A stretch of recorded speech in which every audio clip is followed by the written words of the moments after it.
Donkeys stranded on a desert island conquer the arid wilderness. Pigs in paradise sunbathe on a Caribbean beach. And off the east coast of the United States, two herds of horses share one island. Animals gone wild must adjust to life on their own. That means unusual adaptations and surprising behaviors. But their very success could be their downfall.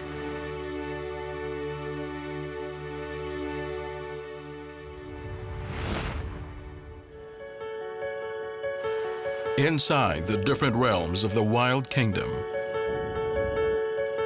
members of a single species assemble in droves. One flock, herd, or troop reigns supreme. These are the world's great animal empires.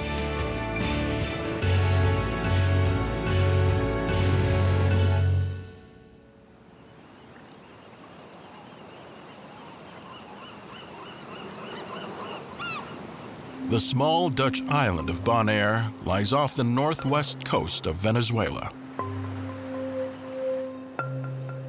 Fewer than 300 square kilometers in total area, this tiny island of dry land and sparse bush is the adopted home of one of the world's most iconic beasts of burden, the donkey. Donkeys have been living wild on Bonaire for over 500 years. Most of them have distinctive stripes that form a cross down their back. This has led to a long association between the donkeys and Christianity. Other than snakes, donkeys are the only animals that speak in the Bible.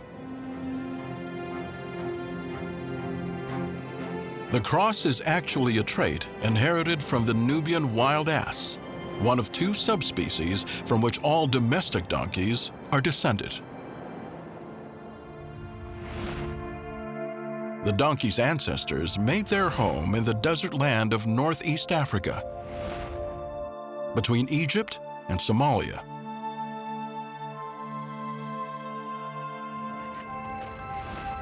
Then, over 5,000 years ago, humans domesticated them and brought them across the far reaches of Asia and into Europe.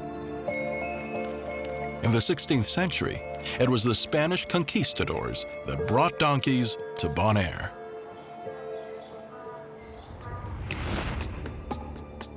For centuries, donkeys were used in Bonaire's salt trade, alongside enslaved African people.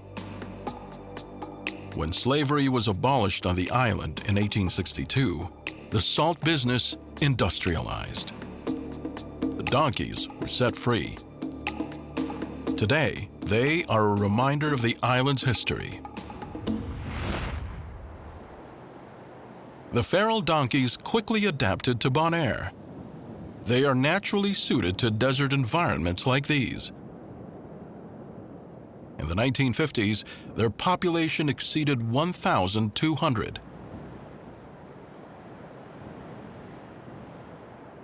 There were 4 donkeys for every square kilometer.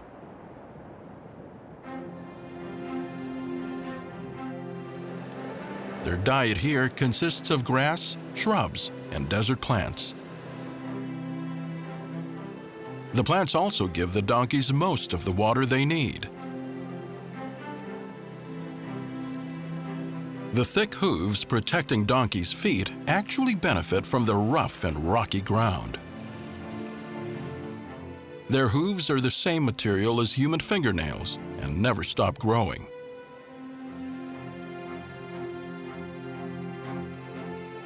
Trekking across the hard terrain files them down, protecting from painful overgrowth.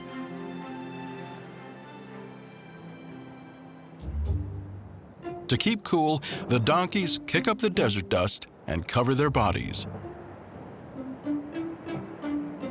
This insulates them from the hot sun.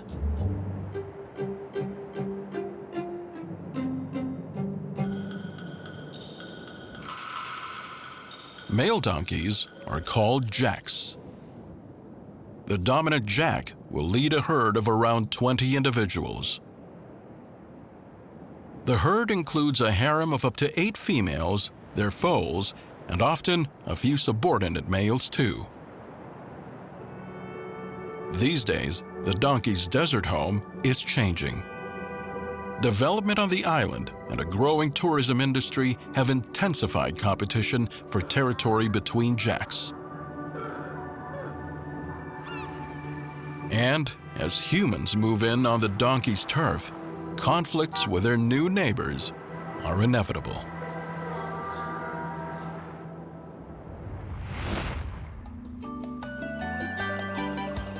In the Bahamas, the Exumas are an island chain about the length of Long Island, New York.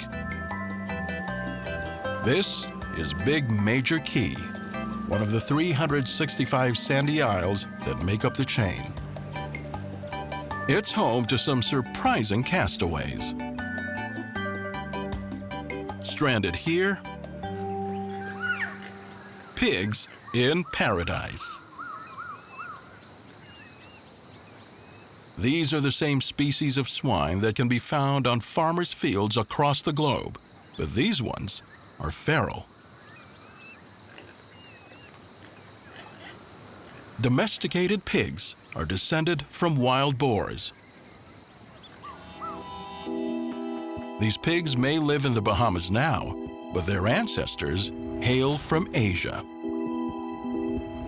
More than 10,000 years ago, people there started capturing and breeding wild boars for food. Today, domesticated pigs are found on every continent except Antarctica. About 1 billion domestic pigs are alive at any given time, making them among the most numerous large animals in the world. But here, domestic pigs have gone wild and live feral lives. Whether it's a nursery rhyme about pigs going to market, a folktale featuring 3 little pigs hiding from the big bad wolf,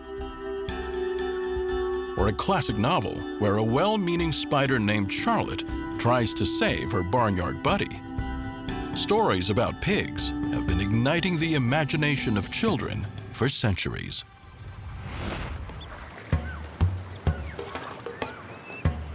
Big Major Key is no exception. The origin of these pigs has become a local legend. Some speculate that they swam to shore following a 16th century shipwreck. The truth is, they were actually brought here as livestock from the Bahamian capital, Nassau, in the 1990s.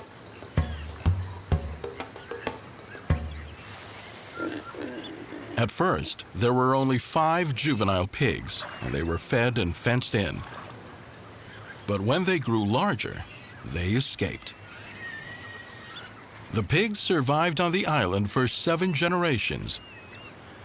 Now, the population has grown to over 30. They may technically be domestic pigs, but these boars and sows haven't lost their innate ability to find food. This behavior is called rooting. Pigs see the world through a heightened sense of smell. Digging with their elongated snouts, they can sniff out edible roots as far as 1 meter underground. Most of their diet comes from roots, but they also eat wild cabbage and berries.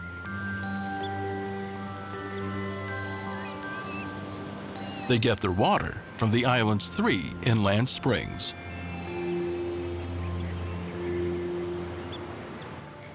By nature, pigs are social, gregarious creatures. They travel in groups called sounders. This one consists of 3 mature sows, 1 boar, and their offspring. A curious disposition and a broad diet means pigs can find food in just about any range, making them one of the world's most adaptable animals. But there's a downside to their success.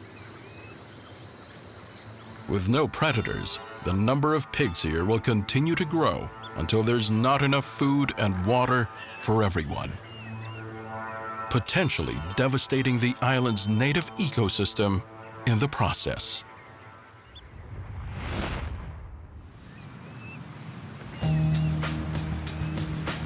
Assateague is a barrier island running parallel to the east coast of the United States, from Maryland to Virginia.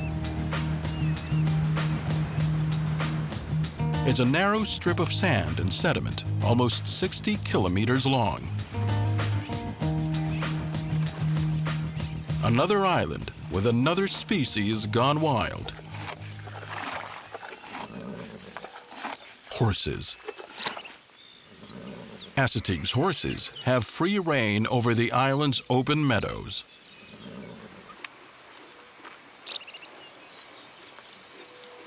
Worldwide, the population of domestic and feral horses is estimated to be 58 million, with over 9 million in the United States alone.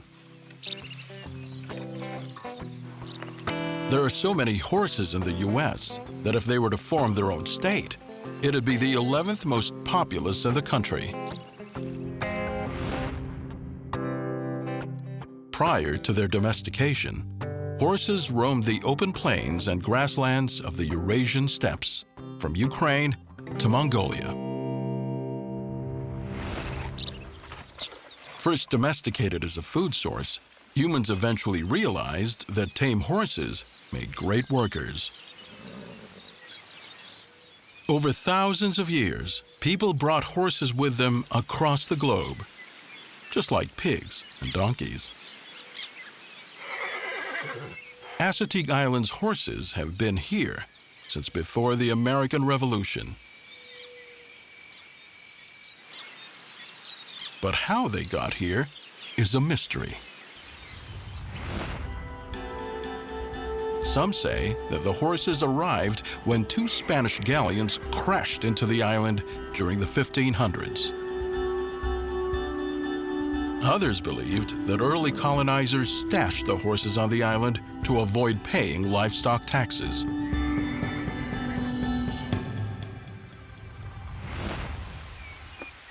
Regardless of how they arrived, they've been roaming free for over 3 centuries.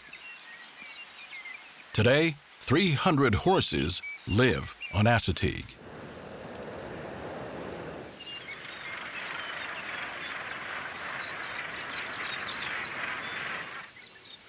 Horses instinctively form herds like this one to protect one another and act as lookouts. Feral horse herds are often called bands. The bands are led by a dominant stallion. He's the herd's protector and enforcer of the band's rigid hierarchy, leading a harem of up to 8 mares.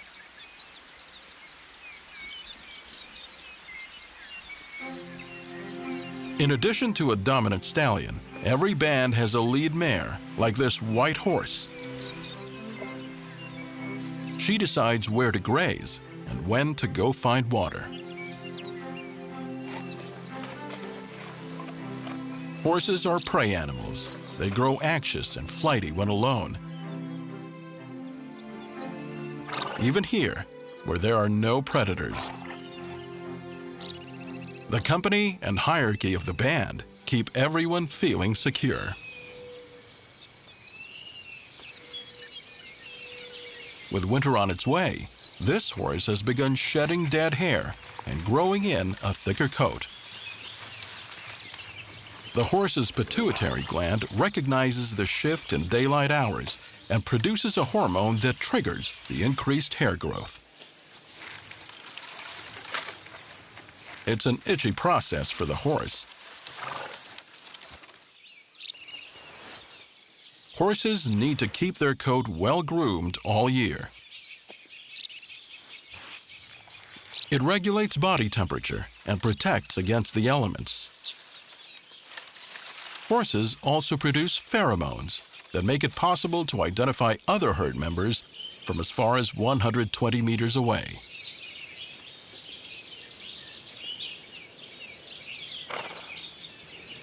Of course, there's always an itch that you just can't reach without a little help.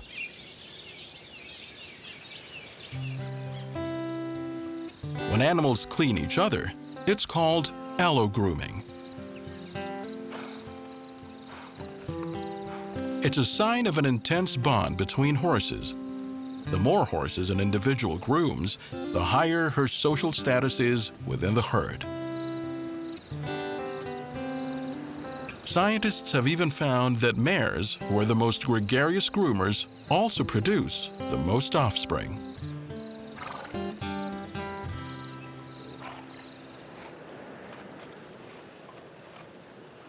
Horses spend between 15 and 17 hours a day grazing. Horses here eat the grasses that grow in the salt marsh or on the beach. This diet is high in salt content, so the horses drink twice as much water as other wild horses. All that water makes them bloated.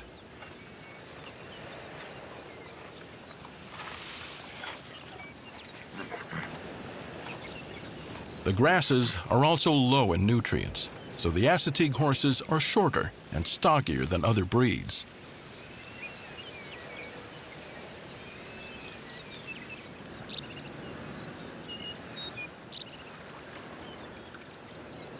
Adult horses eat 21,000 calories each day. Grazing the grass and trampling the field takes an enormous toll on the island and increases erosion.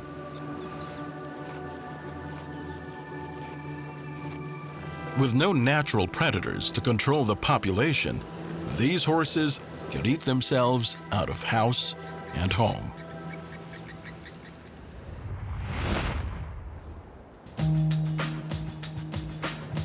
In the 1950s, there were 5,500 people living on Bonaire.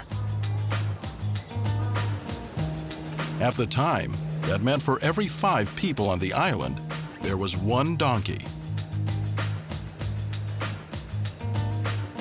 But as the world changes around them, the donkeys are starting to disappear.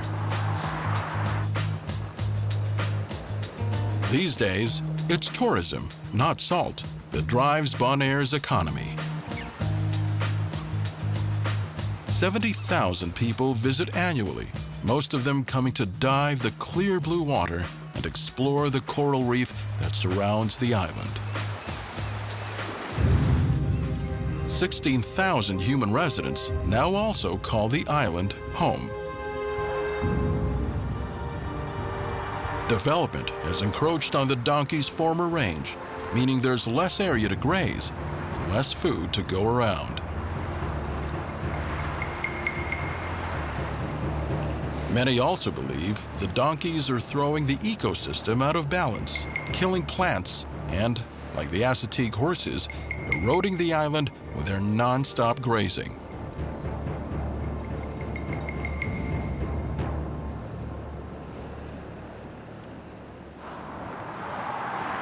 The donkey's brave new world is full of unknown threats. And their ancient instincts never prepared them for dangers like these.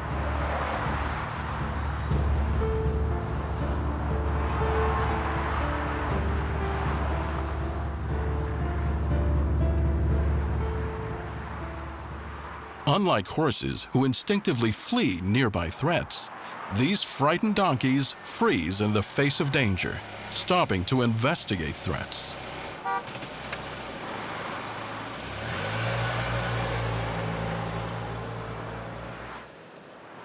It's an impractical defense when your range extends across roadways. Donkeys stay close to the road for a reason. It's quite resourceful and efficient for grazing. The asphalt repels water, which means that during the rainy season, runoff from the road spills over onto the curbside, cultivating some of the island's most luscious greens.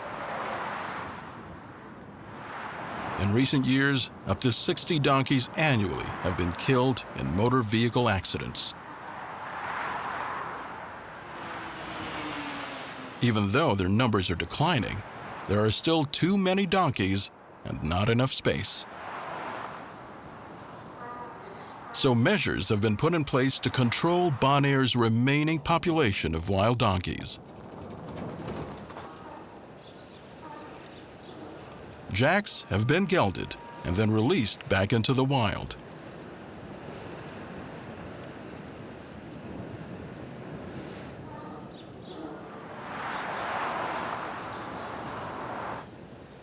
Meanwhile, mares are being relocated to a protected area, safe from the island's development.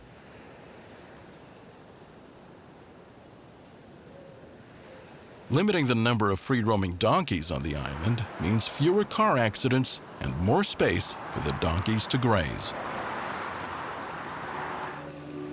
But population control may just be the straw that finally breaks the donkey's back. It might mean the long history of the donkey's wild life on Bonaire could be coming to an end.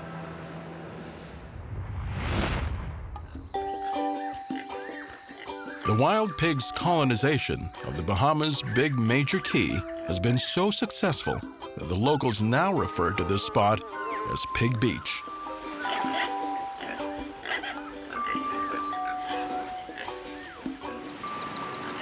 To avoid the hot sun, the island pigs spend the hottest hours of the day in the shade. They save their foraging for the early morning and late afternoon. Pigs don't have sweat glands to help them keep cool. They're susceptible to heat exhaustion, sunburns, and even skin cancer. Wallowing in sand, while not as effective as a mud bath, cools them and also helps the pigs by shielding them from harmful UV rays.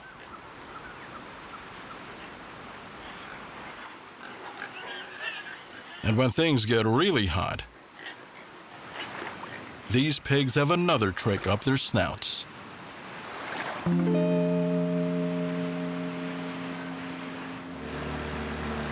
Out on the ocean, a commotion sounds.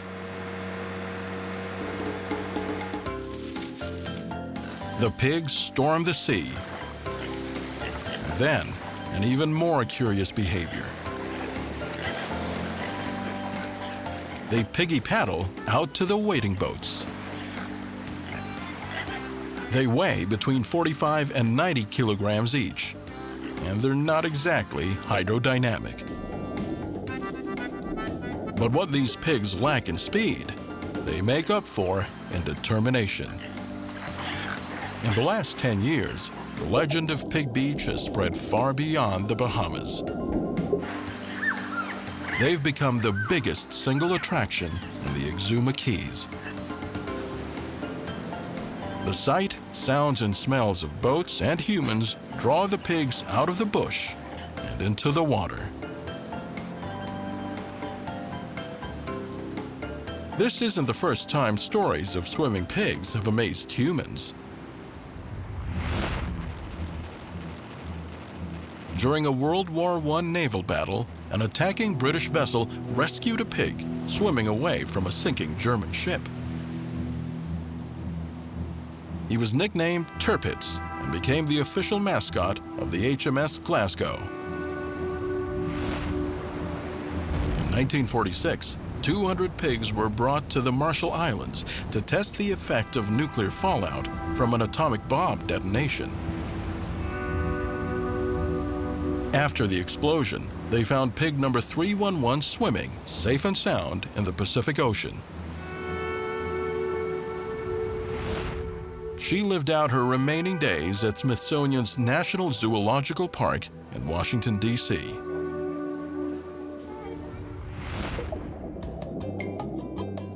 Swimming is actually instinctual in pigs and can be traced back to their ancient ancestors. Wild boars are exceptional swimmers. In 2013, a wild boar swam 11 kilometers into the English Channel and was found on an island off the coast of France. So if pigs have always been able to swim, why is it such a rare sight? For the most part, domestic pigs just have no reason to swim. So what makes big Major Keys pigs take to the sea? Food, naturally, from the same humans who come to see them swim. Widely considered amongst the smartest animals on the planet, pigs have similar brain power as elephants, dolphins, and chimpanzees.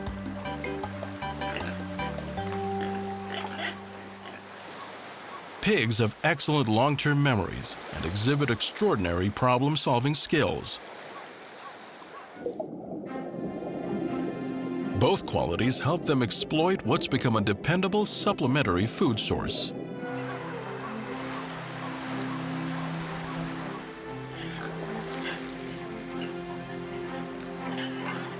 Locals were the first to discover big Major Keys swimming pigs.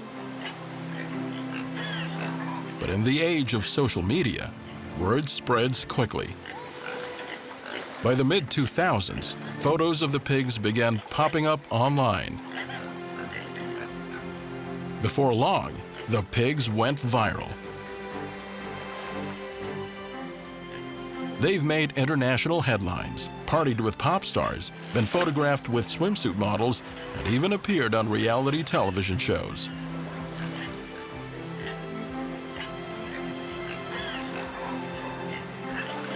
Hashtag pigs in paradise? Not so fast. The daily visits and supplemental feeding are beginning to blur the line between wild and domesticated once again. Although the pigs here are being fed, there's no one directly responsible for their well-being.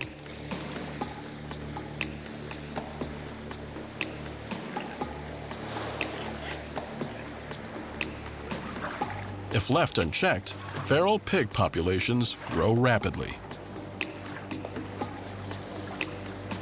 One sow can birth over 20 piglets annually. The number of feral pigs in the United States has tripled in the last 25 years, from 2 million to 6 million pigs. An island like this one could quickly become overrun, devastating the local flora and fauna. In the past, population control for swine meant the slaughterhouse. Nobody seems keen to take these little piggies to market. But if left alone, the number of pigs living in this hog heaven could go hog wild.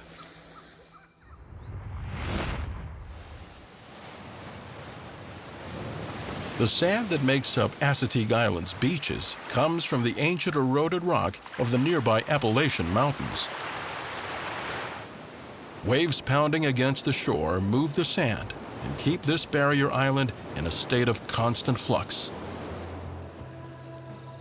But man-made barriers also shape life on this island, for both people and horses.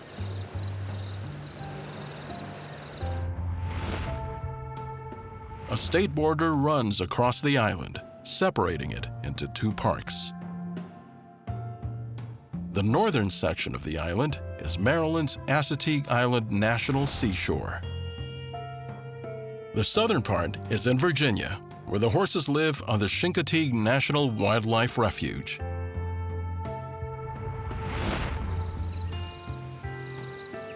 A fence separates the two parks and divides the island's horses into two distinct herds.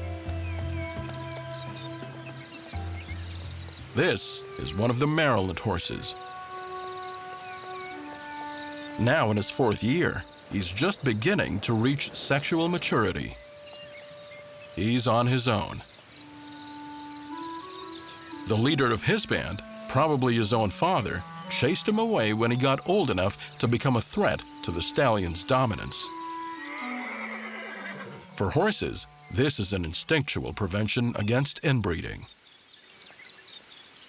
Stallions form their own band by drawing in females that have also been cast out, or by attracting a mare that's left her band to give birth. The Assateague Island horses are one of the few wild roaming herds in the United States.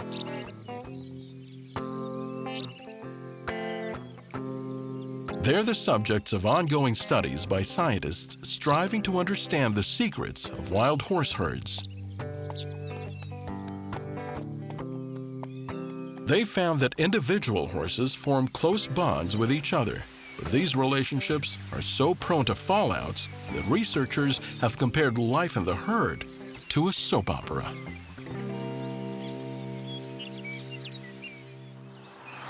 The horse's reign on Assateague Island faces a similar set of threats as the donkey's empire on Bonaire.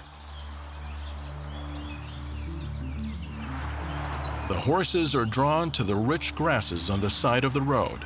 Humans are drawn to the majestic horses. It's a dangerous and potentially deadly combination.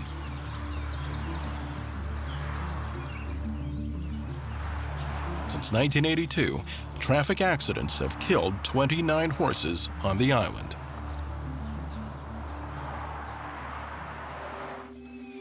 But the horses themselves may be their own worst enemy. By pulling up the grass, the hungry horses are weakening the island's foundation. This salt marsh is regularly flooded by the tides. Assateague is a barrier island, and, like all barrier islands, it's made from sand.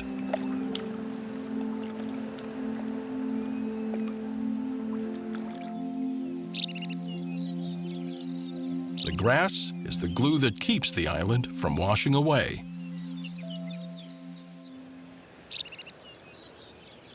When this area was made a national park in the 1960s, there were only 28 horses living on the Maryland side of the island.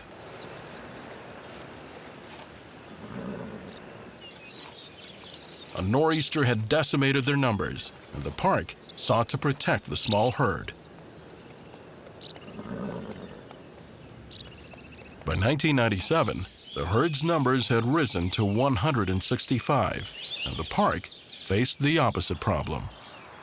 The horse population was too high. To protect the horses and their home, the United States National Park Service put in place a plan to control the population. Most of the female horses on the Maryland side of the island are now on birth control.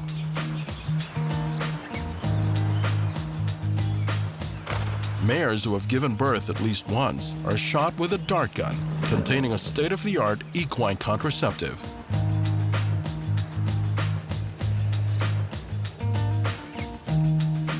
For the first few years of the program, the population continued to grow.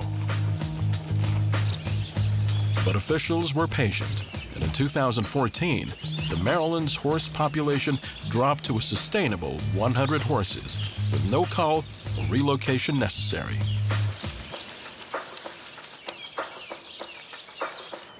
The female horses that receive the contraceptive even live longer because they're spared the stress of pregnancy and nursing. The future of the Maryland horses has been secured.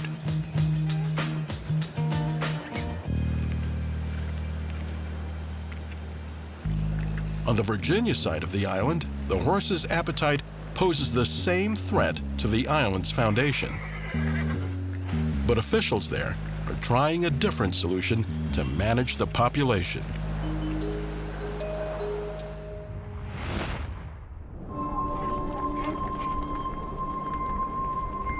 Worldwide, 95% of donkeys are still domesticated workers. In places like Latin America, the Middle East, India, and sub-Saharan Africa, they remain a valuable beast of burden. There are an estimated 44 million donkeys around the globe, and their numbers are growing. In industrialized countries, it's a different story. Donkeys are in steep decline. Affordable cars and trucks mean donkeys get left behind. Donkey Sanctuary Bonaire exists to ensure the future of the next generation of the island's donkeys.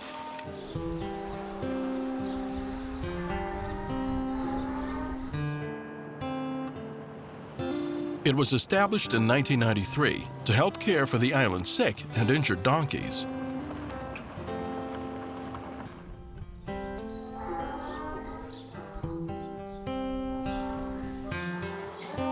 Displaced by development and killed by cars, before the sanctuary, the Donkeys Island Empire was on the road to extinction.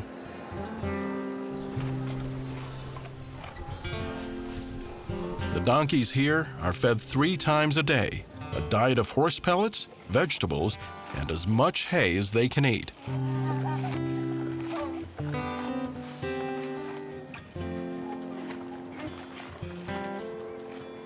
These days, it's far safer for Bonaire's donkeys to live in the sanctuary than it is to try and survive in the wild.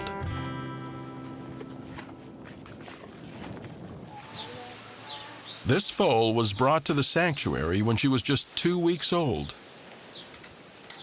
She was hit by a car and was found with a broken leg.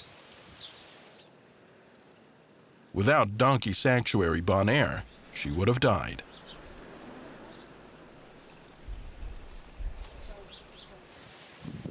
Here, on-site veterinarians provide regular checkups. The foal's 2 months old now and still healing.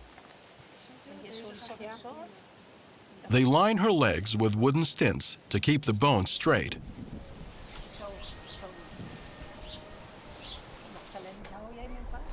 Donkeys' bones grow until they're 3 years old. This is a critical time. If her bone doesn't set right, she'll face a life of constant pain and will need to be euthanized.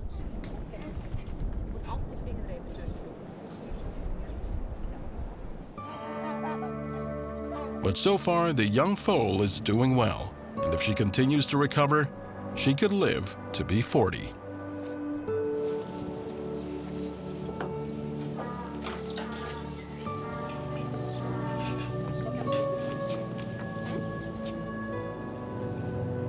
Today, close to half of the island's donkeys live in the safety of the sanctuary.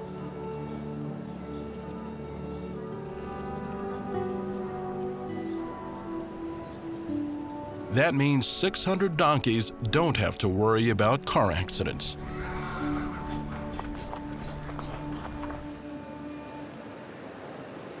The jacks are more aggressive, so they still roam free on the outside. Most are tagged, chipped, and gelded to limit population growth. Meanwhile, the island is still looking for ways to make the wild safer for donkeys. Like these street signs that have been placed across the island warning motorists to look out for crossing donkeys.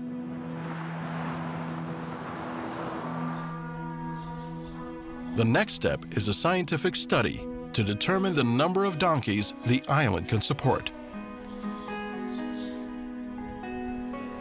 When the carrying capacity of the island is determined and measures are put in place to keep wild donkeys away from human development, Bonaire will be safe for donkeys once again.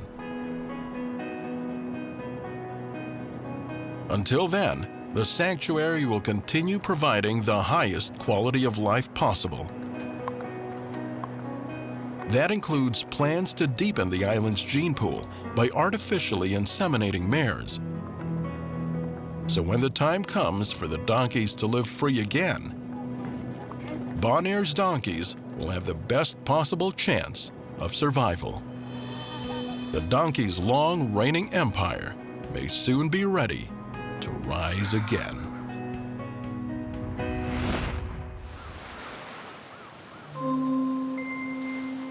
On a second sandy and deserted island in the Bahamas, the burgeoning empire of Bahamian pigs is growing. These pigs were born on Pig Beach, about 90 kilometers away from Big Major Key. They were relocated here because it's closer to the Exuma's capital and therefore more accessible to tourists. This sounder is comprised of 3 separate litters, each with about 4 to 7 piglets. Like all piglets, they were born highly developed. They could see and hear at birth and walk within minutes. The youngest pigs are just 6 weeks old, but a lifelong pecking order already exists among siblings. It was established the day they were born, as the piglets competed to suckle from teats. The piglets will nurse for up to 5 months, but even after they've weaned, they'll remain close to their mother and siblings.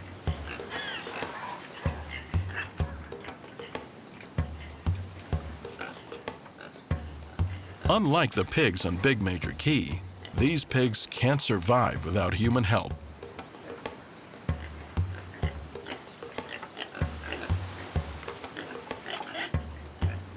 Because there's no freshwater spring on this island, their drinking water is shipped here daily.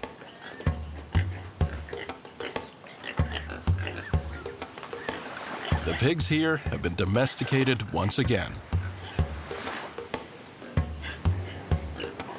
Their new fence is the Caribbean Sea.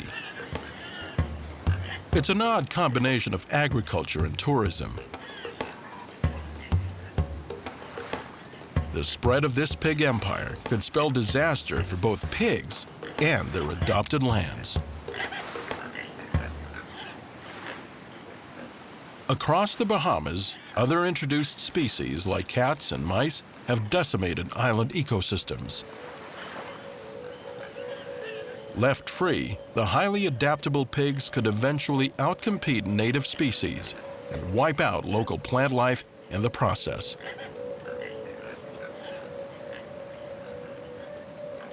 The unregulated nature of this bizarre phenomenon means there's currently no population management plan. But for the pigs, life in the Bahamas beats life on the farm. Most of those pigs don't make it to their first birthday. As long as they have food, shelter, and water they need, these pigs could live for another 20 years.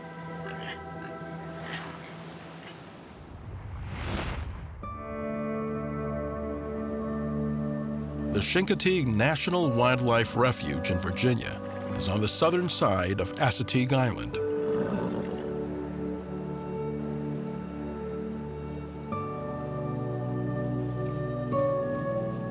Though these horses are left to roam free, each one is branded with the year of their birth, so the herd's numbers can be monitored over time. There are a few differences between the northern and southern Assateague horses. One difference is their name. Down here, people call them Chincoteague ponies. Genetically, a horse and a pony are the same. The difference is in the height. Horses are taller. Island life has made these short and stocky over time. So by equestrian standards, the Assateague horses are in fact also ponies. The Chincoteague's ponies' relentless grazing poses the same threat to the island as their northern cousins. When unmanaged, feral horse populations can double every 4 years. But even though 70 new foals are born each year, the effect on the ecosystem here hasn't been as severe. To prevent overpopulation, this herd has been managed for nearly a century. But it's done differently than it is for their northern cousins. Each spring, once foals are weaned, they're rounded up and auctioned off, sent to new homes off the island. Today, there are over 1,000 Chincoteague ponies living on the mainland. The breed is highly valued for their calm demeanor and a hardy nature. Every year, a few foals are kept back to make sure the wild population stays strong. There are now a manageable 150 horses on this side of the island. That number falls firmly in line with the ecologists' recommendations.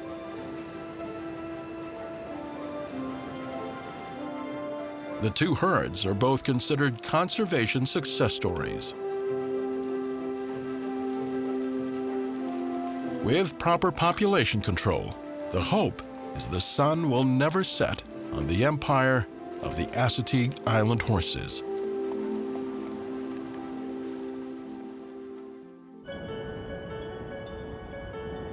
Thousands of years ago, animals like donkeys, pigs, and horses became reliant on their owners.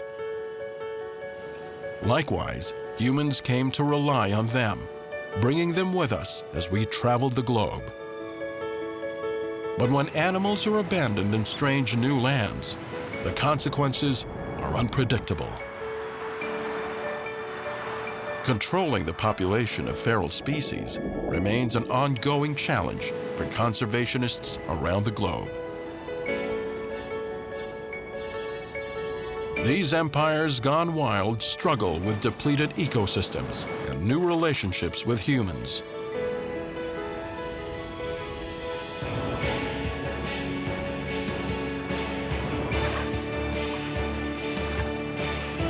As these herds, bands, and sounders continue to try to find harmony for their animal empires.